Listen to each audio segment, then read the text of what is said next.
ಇದೊಂದು ವಿಸ್ಮಯವಾದಂತಹ ಸುದ್ದಿ, ನೀವು ನಂಬಲು ಸಾಧ್ಯವಿಲ್ಲದ ಅತ್ಯಂತ ವಿಸ್ಮಯಕಾರಿ ವಿಚಾರ. ಇದೆಂತಹ ವಿಚಿತ್ರ ಮತ್ತು ವಿಸ್ಮಯ. ಲೈಂಗಿಕ ಕ್ರಿಯೆ ಬಳಿಕ ತಮ್ಮ ಗುಪ್ತಾಂಗವನ್ನೇ ಕತ್ತರಿಸಿಕೊಳ್ಳುವ ಜೀವಿ ಪತ್ತೆಯಾಗಿದೆ.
ಇದು ಅಸಭ್ಯವೂ ಅಲ್ಲ, ಅಶ್ಲೀಲವೂ ಅಲ್ಲ.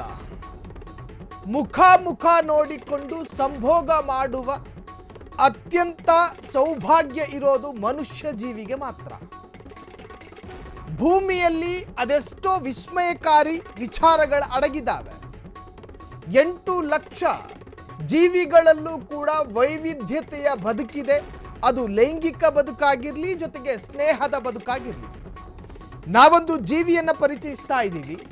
ಈ ಜೀವಿ ಲೈಂಗಿಕ ಕ್ರಿಯೆ ಅರ್ಥಾತ್ ಸಂಭೋಗ ಕ್ರಿಯೆ ನಡೆಸಿದ ನಂತರ ತಮ್ಮ ಗುಪ್ತಾಂಗಗಳನ್ನು ಕತ್ತರಿಸಿಕೊಳ್ಳುತ್ತಂತೆ. ಕೇಳಿಸಿಕೊಳ್ಳುವಾಗ ಇದೆಂತಹ ಅಸಭ್ಯ ಅಂತ ಮೂಗು ಮುರಿಬೇಡಿ.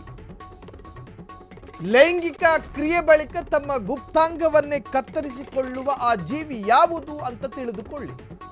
ನಿಗೂಢಗಳಿಂದ ಕೂಡಿರುವ ಹೊಸ ಸಂಗತಿ ನಿಮ್ಮ ಹುಬ್ಬೇರುವಂತೆ ಮಾಡಲಿದೆ. ಸಂಭೋಗದ ಬಳಿಕ ತಮ್ಮ ಸ್ತನವನ್ನೇ ಕತ್ತರಿಸಿಕೊಳ್ಳುತ್ತಂತೆ ಆ ಜೀವಿ. ತಾನು ಹೆಚ್ಚು ಪ್ರೀತಿಸಿದ ತನ್ನ ಜೋಡಿಯ ಜೊತೆ ಸೆಕ್ಸ್ ಮಾಡಿ ಸಾಯುವಂತಹ ಏಕೈಕ ಜೀವಿ. ಹಾಗಾದರೆ ಆ ಜೀವಿ ಯಾವುದು? ನಾವು ರಿವೀಲ್ ಮಾಡಿದ್ದೀವಿ. ಇದನ್ನು ಸ್ಲಗ್ ಎಂದು ಕರೆಯಲಾಗುತ್ತೆ. ಹಾಗಾದರೆ ಆ ಜೀವಿ ಯಾವುದು? ನಿಜಕ್ಕೂ ಆ ಜೀವಿಯ ಬಗ್ಗೆ ಗೊತ್ತಾದರೆ ಶಾಕ್ ಆಗೋದು ಗ್ಯಾರಂಟಿ. ಯಾವುದು ಗೊತ್ತಾ ಆ ಜೀವಿ? ಆ ಜೀವಿಯ ವರ್ತನೆ ಅದೆಂಥ ವಿಚಿತ್ರ ಗೊತ್ತಾ? ಸೀ ಸ್ಲಗ್ ಎಂದು ಕರೆಯಲ್ಪಡುವಂತಹ ಜೀವಿ. ಇದು ಸಮುದ್ರದಲ್ಲಿ ಕಾಣಿಸಿಕೊಳ್ಳುತ್ತೆ. ಈ ಜೀವಿ ತಾನು ಪ್ರೀತಿಸಿದಂತಹ ತನ್ನ ಪ್ರಿಯತಮನ ಜೊತೆ ಮಾತ್ರ ಸಂಭೋಗ ಮಾಡುತ್ತಂತೆ. ಉಳಿದಂತೆ ಅಲ್ಲಲ್ಲಿ ಮೇಯುವಂತಹ ಅಭ್ಯಾಸ ಮನುಷ್ಯನಿಗೆ ಮಾತ್ರ ಅಭ್ಯಾಸ ಇರುವಂತಹದ್ದು, ಪ್ರಾಣಿಗಳಿಗಿಲ್ಲ. ಈ ಸೀ ಸ್ಲಗ್ ಎನ್ನುವಂತಹ ಒಂದು ಜೀವಿ ತಾನು ಇಷ್ಟಪಟ್ಟಂತಹ ತನ್ನ ಜೋಡಿಯ ಜೊತೆ ಮಾತ್ರ ಸಂಭೋಗ ಮಾಡುತ್ತಂತೆ. ಸಂಭೋಗ ಮಾಡುವಂತಹ ಸಂದರ್ಭ 1 ಸೆಕೆಂಡ್ನಿಂದ 1 ನಿಮಿಷದವರೆಗೂ ಕೂಡ ಸುದೀರ್ಘ ಸಂಭೋಗ ಮಾಡುತ್ತೆ.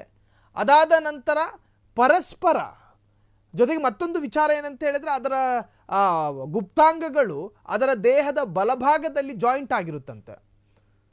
ಸೊ ಹಾಗಾಗಿ ಸಂಭೋಗದ ನಂತರ ತನ್ನ ಶಿಶ್ನವನ್ನು ತಾನೇ ಕತ್ತರಿಸಿಕೊಳ್ಳುತ್ತಂತೆ. ಕತ್ತರಿಸಿಕೊಳ್ಳೋದು ಅಂತ ಹೇಳಿದ್ರೆ ಮನುಷ್ಯನಾಗೆ ಕತ್ತರಿ ಕೈಯಲ್ಲಿ ಹಿಡ್ಕೊಂಡು ಕತ್ತರಿಸಿಕೊಳ್ಳೋದಲ್ಲ, ಉದುರಿಸಿಕೊಳ್ಳುತ್ತಂತೆ, ಮೈ ಕೊಡವುತ್ತಂತೆ. ಮೈ ಕೊಡವಿದ ಬಳಿಕ ಅದರ ಗುಪ್ತಾಂಗ ಉದುರಿ ಬೀಳುತ್ತೆ.